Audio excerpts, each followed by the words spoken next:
આ ડીજે ના ધબકારે ભાઈ ડીજે ના ધબકારે અમારે આગેવાનો ભડકે મોણહારાજ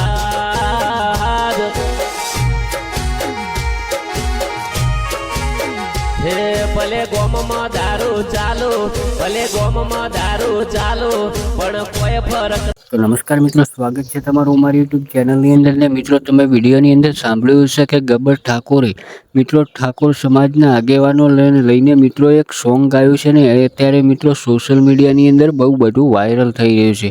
હા મિત્રો, તમને બધાને ખબર જ હશે કે થોડાક સમય પહેલાં ઠાકોર સમાજનું એક બંધારણની મિટિંગ યોજવામાં આવી હતી ને એની અંદર મિત્રો ઘણા બધા એવા નિયમોને લાગુ કરવામાં આવ્યા હતા. ત્યારે મિત્રો વાત કરવામાં આવે તો ગબ્બર ઠાકોરે જ્યારે મિત્રો ડીજે ઉપર જ્યારે ગીત ગાયું હતું ત્યારે મિત્રો ગબ્બર ઠાકોરને, શ્રવણ ઠાકોરને અને અર્જુન ઠાકોરને ત્રણેય ભાઈઓને સમાજ દ્વારા મિત્રો સમાજની બહાર કરી દેવામાં આવ્યા હતા. તેને લઈને મિત્રો અત્યારે ગબ્બર ઠાકોરે જે લગ્ન સિઝનની અંદર અમુક જગ્યાએ ડીજે વાગ્યા છે એને લઈને મિત્રો આગેવાનોને ઉપર એક સોંગ ગાયું છે ને અત્યારે આ સોંગ બહુ ટ્રેન્ડિંગમાં ચાલી રહ્યું છે. હા મિત્રો, સાથે એવું પણ ગબ્બર ઠાકોરે કહ્યું હતું કે ગામની અંદર ભલે દારૂ વેચાય પણ આગેવાનોને કોઈ ફરક પડતો નથી, એવું ગીતની અંદર પણ કહ્યું હતું. અને સાથે મિત્રો એવું પણ કહ્યું હતું ગબ્બર ઠાકોરે કે બંધારણ તો માત્ર અમારા ત્રણ જ ભાઈઓને લાગુ પડે છે, ગબ્બર ઠાકોર, અર્જુન ઠાકોર અને શ્રવણ ઠાકોરને.